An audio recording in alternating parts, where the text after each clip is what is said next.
Y continuamos en Estamos de Vacaciones, ahora lo hacemos de la mano de la concejal de Medio Ambiente, Carolina Blasco. Buenas noches, gracias por estar con nosotros. Hola, buenas noches, gracias por invitarme.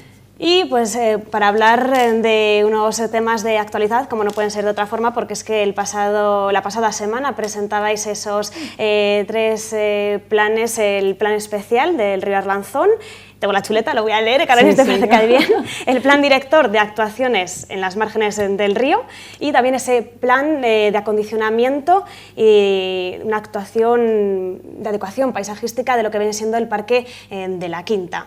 Tres planes, ¿no? que bueno, vamos a pasar, si te parece, a desarrollar uno a uno. Sí, son, como muy bien dices, tres proyectos distintos, pero que tienen una evidente interconexión y que en este caso tienen como nexo común el río Arlanzón. Bueno, yo creo que todos los burgaleses saben de la riqueza de nuestros ríos, no solamente el río Arlanzón, sino también el río Vena. Uno y otro son los que desde hace 20 años prácticamente vienen capitalizando el desarrollo verde de nuestra ciudad, ¿no? Son las vías a través de las cuales se ha realizado ese desarrollo medioambiental de la ciudad, lo cual hace que tengan gran valor y sobre todo gran valor paisajístico. Hace ya un año decidimos que, sobre todo en relación con estos ríos, con el río Vena y con el río Arlanzón, era necesario saber y conocer qué queríamos y planificar qué queríamos que fueran nuestros ríos dentro de 15 años, dentro de 20 años. ¿Para qué? Para que todas las actuaciones que de forma progresiva vayamos desarrollando vayan orientadas a ese objetivo común. Una vez que ya tenemos ese plan director y esas fichas de ese plan director que nos dicen qué es lo que queremos hacer con el río, con su cauce y con sus márgenes, ahora queríamos dar unos pasos adicionales y no solamente definir qué es lo que queremos hacer con el río, es decir, qué visión tenemos para dentro de 20 años, qué queremos que sea su cauce, qué queremos que sea su caudal, dónde queremos que haya azudes, sino dar un paso más y ver cómo ese río se integra en el desarrollo urbano. Y de aquí surge el primer documento, el plan director del río Arlanzón a lo largo de todo el término municipal.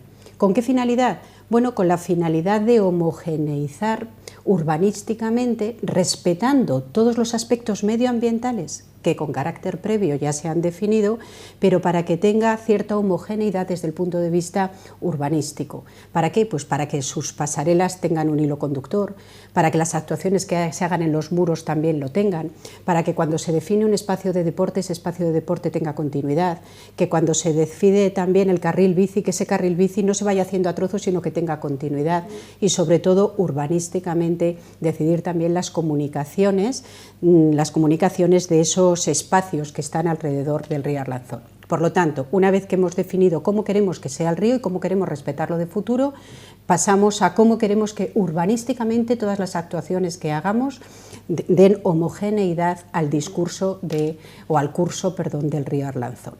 Bien, y ese es el primero de los documentos, el plan director del río Arlanzón, que no consiste en ejecutar nada, sino definir todos estos aspectos a largo plazo.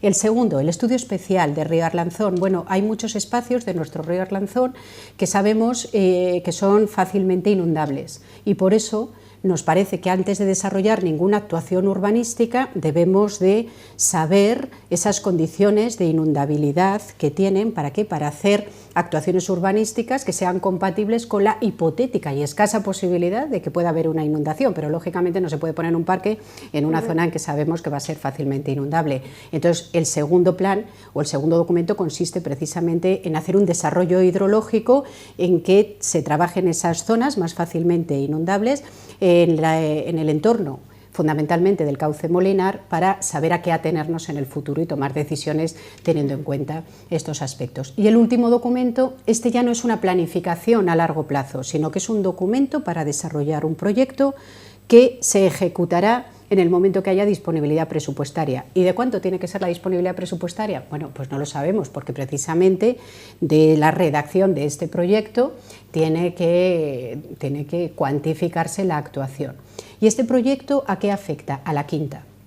A la Quinta, desde la autovía, desde la BU 11, con el río Arlanzón y luego con todo el desarrollo del bulevar. Esa es el área de actuación, 40 hectáreas en donde queremos empezar a trabajar posiblemente de forma fasificada en el momento que tengamos disponibilidad presupuestaria, pero para eso necesitamos un proyecto que muy probablemente se podrá ir ejecutando por fases, pero que se circunscribe a la quinta y a los usos que queremos dar a la quinta, para que a medida que presupuestariamente sea posible ir desarrollando pues todos esos usos socioambientales. ¿Para qué? Para que familias, jóvenes y deportistas puedan disfrutar en mayor medida de ese espacio que todos denominamos la quinta, pero que entendemos que puede tener unos usos y sacarle mayor rendimiento social del que actualmente tiene. Una de las actuaciones, por ejemplo, que se desarrollarán es qué hacer con esa carretera que antes era vía de comunicación y que, sin embargo, bueno, pues ahora ha quedado como una carretera sin más, y entonces, bueno, pues se consiste en ir previendo cómo podemos ir actuando sobre la quinta, y luego la conexión de todos esos usos socioambientales que se desarrollen en ese ámbito con el resto del ámbito urbano. ¿Esto consiste en actuar sobre los árboles? No, fundamentalmente no estamos hablando de una actuación de adecuación paisajística, eso sí, pero esta masa forestal, en principio toda la de la quinta, ahora mismo la vamos a preservar a tal y como está, con independencia que haya actuar sobre algún árbol que puntualmente pues, se haya visto, bueno, pues esté en peores condiciones. Es una vegetación fundamentalmente constituida por chopos, castaños de Indias y también acacias que se han ido incorporando de forma progresiva, y con las actuaciones tan contundentes que hemos desarrollado en Fuentes Blancas, ahora entendemos que no es el momento de actuar sobre la vegetación, sino, como digo, sobre todos esos usos socioambientales, que es precisamente lo que consiste el proyecto. Como te decía al principio, 3 documentos que están interconectados, que se han publicado, yo creo, el concurso el pasado viernes en el boletín, y que tiene un importe total, el desarrollo de estos 3 documentos, su redacción, de 160.000 euros, y que estimamos que el plazo de ejecución de todos ellos pues que será aproximadamente de 5 meses, precisamente para contar con una cuantificación de en qué pueden consistir las actuaciones, para ir presupuestándolas y que con el apoyo, si se considera oportuno, de todos los grupos, podamos seguir avanzando en todos los espacios verdes de la ciudad. Hablabas de actuaciones en el Paseo de la Quinta, ¿no? De darle pues, un mayor uso, ¿no? a ese espacio. No sé si también ahí estaría contemplada, ¿no? Esa petición que se ha hecho incluso desde algún partido político, como por ejemplo Imagina Burgos, de trasladar ahí a ese espacio las barracas, ¿no? Este tema tan polémico. Yo creo que la Quinta, posiblemente porque hace muchos años, los que ya tenemos una cierta edad, nos acordamos, ¿no? Que ahí estaban ubicadas las barracas. Bueno, pues es o la feria, como se denomina ahora, bueno, pues es un espacio en que todos, de alguna forma, siempre volvemos a él. Yo creo que de cualquier forma los estudios técnicos, con independencia que sea un espacio que siempre se pueda valorar estos efectos, los estudios técnicos que se realizaron en su momento ponen de manifiesto que no es posible dar cobertura a instalaciones de cierto tamaño que se ubican en la feria y que por tanto no es el espacio más adecuado.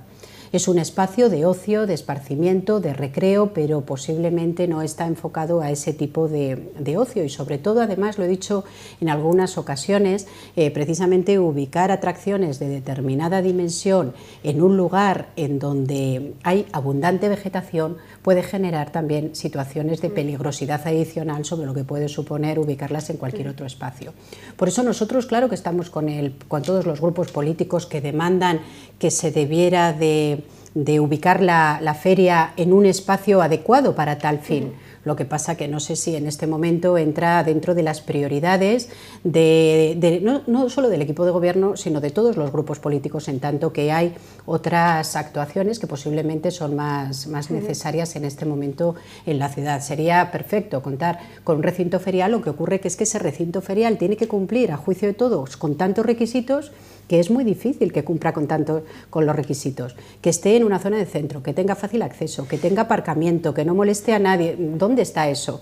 Porque que no moleste a nadie supone que hay que sacarlo del centro, que entonces la accesibilidad con coche pues es más complicada. Entonces, claro, balancear todos esos aspectos y que luego los feriantes además lo consideren un espacio en el que quieren ubicarse, porque la primera vez que se sacó de la ciudad los feriantes se negaron a montar la feria.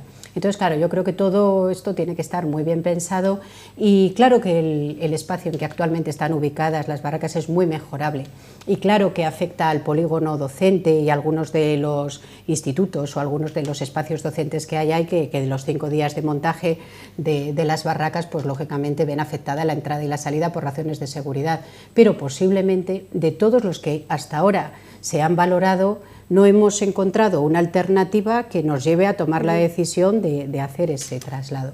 Yo creo que a largo plazo pues la ciudad de Burgos necesitará un espacio de estas características, pero que posiblemente siempre se pierda algo de todos esos requisitos que se consideran que tiene que cumplir un espacio ferial de estas características, como ha sucedido en todas las ciudades, como viene sucediendo en todas las ciudades. Entonces hay que perder posiblemente un poco para ganar.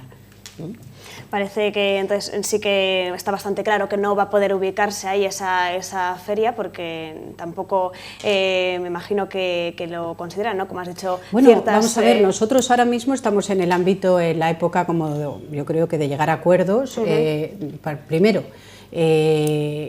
antes del planteamiento político, yo creo que tiene que haber un planteamiento técnico. No es en lo que el equipo de gobierno está pensando cuando piensa en la quinta, pero evidentemente tiene que haber un planteamiento técnico que yo creo que puede desechar o aceptar un uso de estas características. Sí, que pueden ser favorables. En mi opinión, no es el espacio más adecuado. En opinión del equipo de gobierno, tampoco. Pero tiene que haber un planteamiento técnico que por fin defina, que ya lo hubo en su momento, ¿no? Lo que pasa es que esos informes parece que ahora, pues como hay un nuevo plan general de ordenación urbana, podrían volver a reiterarse. En su momento los técnicos apostaron porque no era un espacio adecuado, no hay ningún problema en que se vuelva a plantear si este espacio es adecuado o no, pero me imagino que esas consideraciones que en su momento se pusieron de manifiesto siguen vigentes con independencia del plan. Hemos hablado que ha salido hace escasos días, el viernes, el pliego ya para la contratación de estos 3 planes, pero que sí que el ayuntamiento estaría a favor, ¿no?, de que fuera, o bueno, se ha hecho así, ¿no?, para que sea solo una empresa la que haga los 3 planes. Los 3 documentos, como ves, están muy interconectados y entonces el concurso se saca pues por 160.000 euros para desarrollar en el plazo de 5 meses los 3 documentos. No sé de cuánto es el tiempo que tienen las empresas, no sé si alguna ya se ha mostrado... No, tienen 15 días a partir de la publicación, me imagino que tienen 15 días para presentar las ofertas y a partir de ahí se hace la valoración de las ofertas antes de la adjudicación. Y una vez que esté adjudicado, que se haya decidido la empresa que va a ser la redactora de estos documentos, pues a partir de ese momento tienen 5 meses en término medio, porque sí que es cierto que los 5 meses son una media. ¿Por qué? Porque la empresa adjudicataria lo que tiene que hacer es poco a poco irnos entregando documentos, primero un anteproyecto y bueno, pues así sucesivamente, pero por término medio podemos hablar que en 5 meses podremos disponer del grueso de esos documentos que por una parte, como digo, permitirán planificar. El otro, una vez que se haya hecho el estudio hidrológico, tendremos que mandarlo a la Confederación para que ese documento lo autorice y a partir de ese momento quede autorizado cualquier uso en esas zonas y luego a partir de ahí, siempre que haya disponibilidad presupuestaria, podríamos empezar por fases a realizar distintas actuaciones en el ámbito de la quinta. Estos proyectos, alguno también va a tener que ver, supongo, con esas crecidas que tiene el cauce del río Arlanzón, ¿no? Lo hemos estado viendo este último año cuando ha llovido tantísimo que no llega a rebasar lo que es el límite del puente, pero imagino que también hay alguna... Sí, bueno, lo de este invierno, bueno, quizá ha sido un poco llamativo, pero bueno, tiene más que ver con desembalsar agua, ¿no? Con el desembalse de agua, que me imagino que cuando se hace ese desembalse de agua, pues se hace de una forma totalmente controlada. Bueno, me imagino no, es así, se hace de una forma controlada, lo que pasa que normalmente, pues bueno, para el ciudadano parece que el río está, claro, en un momento de desbordamiento. Pero bueno, no, nosotros no tiene tanto que ver con eso, que también, sino con zonas que realmente tienen riesgo de inundabilidad, y por eso te decía que este estudio hidrológico es estrictamente necesario, sobre todo para definir los usos urbanísticos. A la hora de decidir qué se va a hacer en las distintas áreas encauzadas o no del río, no tendría ningún sentido hacer una infraestructura urbanística de unas determinadas características y sabemos que eso es una zona inundable. Entonces este estudio bueno, pues lo que hace precisamente es definir esas zonas que sabemos ya que tienen cierto riesgo, o sea, que nadie se asuste, simplemente lo hemos sabido siempre, ¿no? Cierto riesgo de inundabilidad. Luego proponer soluciones que quizá desde el punto de vista de infraestructura se pueden acometer ahora para que en el caso de que eso suceda el impacto sobre esas zonas que ese fuera mínimo, y luego lógicamente no realizar allí ninguna actuación, como por ejemplo te digo, pues poner una zona estancial y con juegos infantiles, y resulta que sabemos que es una zona que está en esas condiciones. Simplemente es completar el plan director del río Arlanzón, el medioambiental que ya teníamos, para que antes de desarrollar actuaciones urbanísticas pues tengamos esa información adicional que en el plan director no teníamos. ¿Cuáles serían esas zonas así más próximas que todos pues podríamos fundamentalmente conocer? Están en el este, en el oeste, pero bueno, fundamentalmente el cauce Molinar, que bueno, todo el mundo conoce. En el proyecto está definido por los sectores y están esos 4 sectores definidos, pero bueno, podríamos decir que en el contexto fundamentalmente las más llamativas del cauce Molinar, pero insisto que es un riesgo mínimo que ya es se conoce, y conocido, solamente es por precaución para tomar decisiones adicionales si fuera oportuno, y sobre todo para que urbanísticamente no establecer allí determinados usos que no tendría sentido hacer una inversión si luego resulta que va a suceder esto. Igual que vamos a definir, o que se ha definido ya con carácter previo, las zonas del río Arlanzón, o en este caso no del Vena, pero del río Arlanzón o del Vena, que las definimos en el primer documento, un documento ya que está hecho, que es del que se parte ahora, que es el plan director del río Arlanzón, que son zonas de reservorio, y que en muchas ocasiones lo que parece es que están mal arregladas, pero no es que estén mal arregladas, es que son reservorios, zonas que se dejan así precisamente para posibilitar zonas en donde la fauna del río pues puede desarrollarse, igual que son interesantes también desde el punto de vista no solamente de la flora, sino también desde la fauna. Muchas veces los ciudadanos se acercan y dicen, fíjate qué mal arreglado está esto, ¿no? Está tan bonito, y luego resulta, claro, bueno, pues esas son zonas que están definidas como reservorios y que precisamente, claro, tienen una función muy importante en la biodiversidad de todo el ecosistema del río. Podríamos hablar, por ejemplo, de lo que viene siendo ya casi hasta el Parral, ¿no? De cuando pasamos ya al Arco Santa María hasta el Parral. Esa claro, zona ahí hay que hay zonas, más, claro, ahí hay zonas que, bueno, pues eso, que vegetación. parece que hay mucha vegetación y que están más arregladas y que a alguien se le ha olvidado arreglarlas. Bueno, pues no, muchas veces esas zonas se dejan pues conscientemente, precisamente para que la flora y la fauna se desarrolle y no alterar la biodiversidad del río.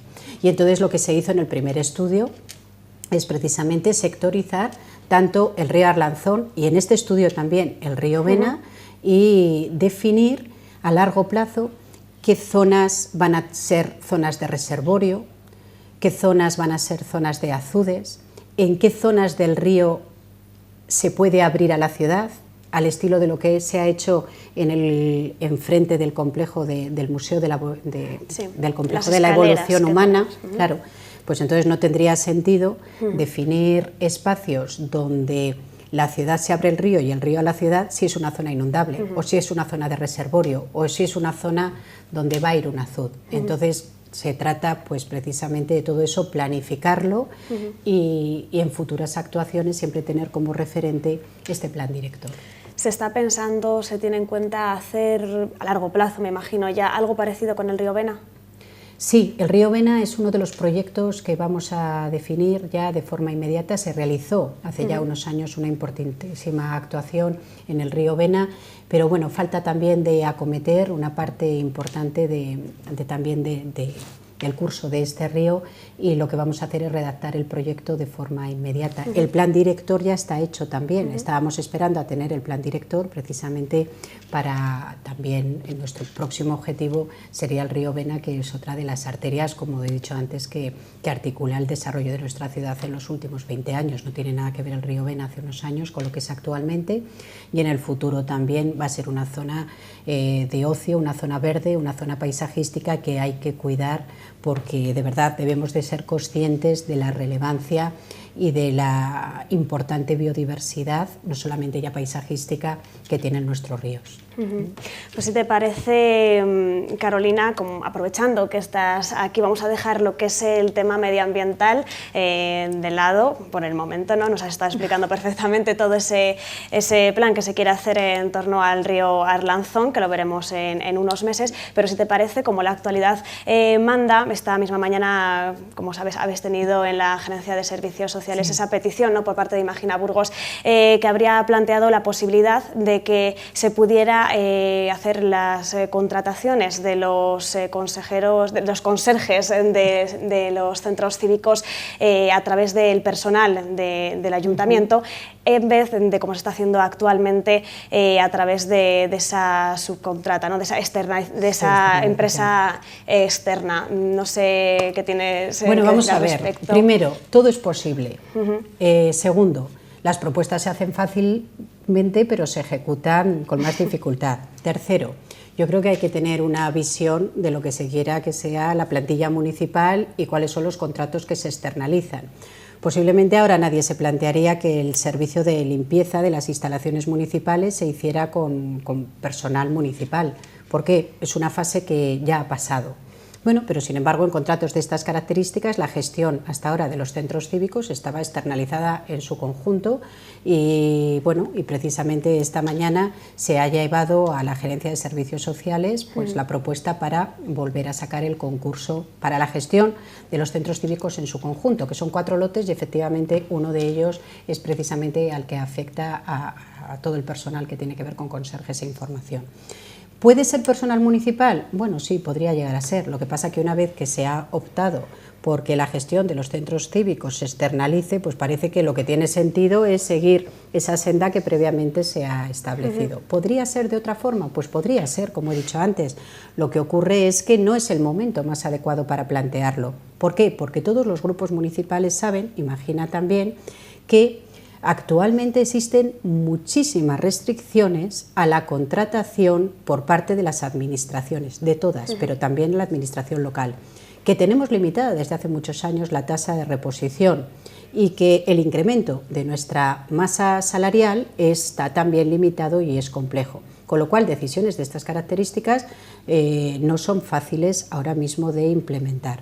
Para que os hagáis una idea, en la tasa de reposición de este año ha sido de 22 personas. ¿Qué quiere decir esto de la tasa de reposición?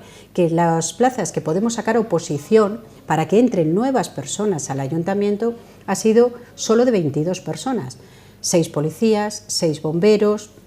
Entonces, claro, la tasa de reposición se utiliza para dar cobertura a las necesidades más inmediatas de entrada de nuevo personal en el ayuntamiento. Claro, lo que quiere decir que si tendríamos que dar parte de estas claro, plazas a la consejería, se quedarían otros, como por ejemplo los bomberos o policías, sin esa plaza. Efectivamente, bueno, esto es bastante más complicado. Habría que ver de las que actualmente tenemos en el ayuntamiento, y tampoco esto sería tan fácil como lo que estoy diciendo, si hay alguna de ellas que está vacante.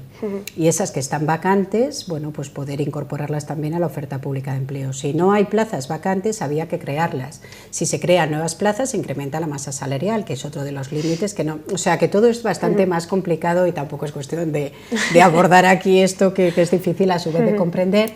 Pero lo que digo es que, bueno, que hay que ser consecuentes, no son los momentos más adecuados para este tipo de improvisaciones, precisamente por esas restricciones a la contratación, y de momento en el ámbito de la administración es posible todo, pero lógicamente hay que ir dando pasos en un sentido y lo que no se puede es constantemente pues estar cambiando. Y entonces, bueno, pues los tiempos van cambiando y posiblemente de futuro lo que tiene sentido es que las funciones públicas se desarrollen con empleados públicos y lo que no son funciones públicas en sentido estricto, dentro de los empleados públicos queda, en lugar de para el ámbito de los funcionarios, para el ámbito de los laborales, y hasta ahora, en la medida de que esos contratos laborales tenían mucho que ver con la gestión de un determinado espacio, parece que en mayor medida, para que se adecuaran a las necesidades de esos espacios, pues tenía sentido que se contrataran todas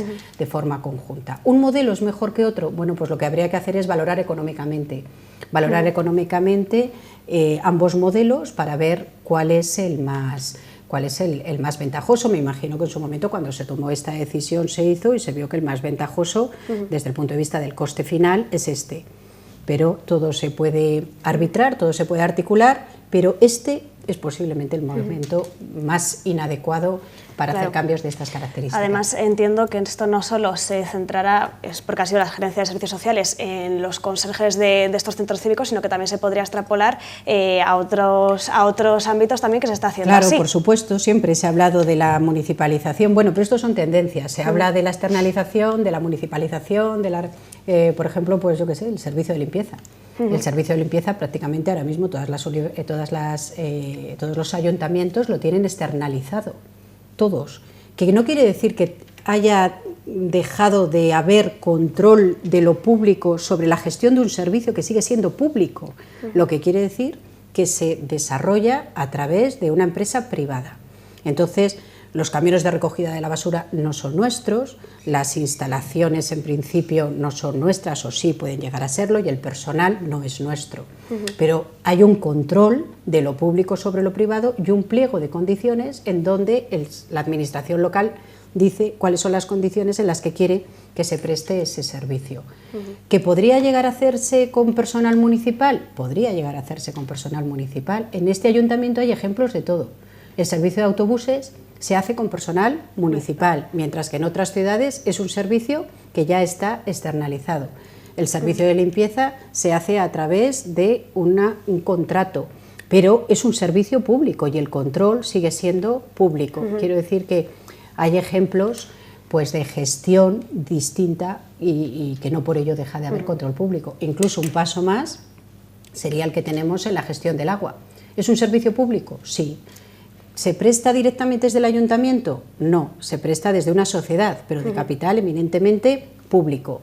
¿Es personal del ayuntamiento? No, ahora mismo es personal de la sociedad, con lo cual hay muchos modelos y lo importante yo creo que funcionen bien y sobre todo, ya no que funcionen bien, sino que se desarrollen con el mínimo coste para el ciudadano, porque el coste de estos servicios al final acaba repercutiendo sobre el bolsillo de los ciudadanos. Entonces lo más importante no es cómo se hace, que también, sino cuánto cuesta y sobre todo que el control de lo público, en tanto que son servicios públicos de prestación obligatoria para todos los ayuntamientos, exista y se ejerza, como se está haciendo en este ayuntamiento. Pues Carolina, muchísimas gracias por aclarar esto, por darnos también la opinión del equipo de gobierno en este tema y nada, un placer tenerte aquí una vez más. A vosotros de nuevo por invitarme a estar con vosotros. Muchísimas gracias y nosotros no se vayan porque continuamos.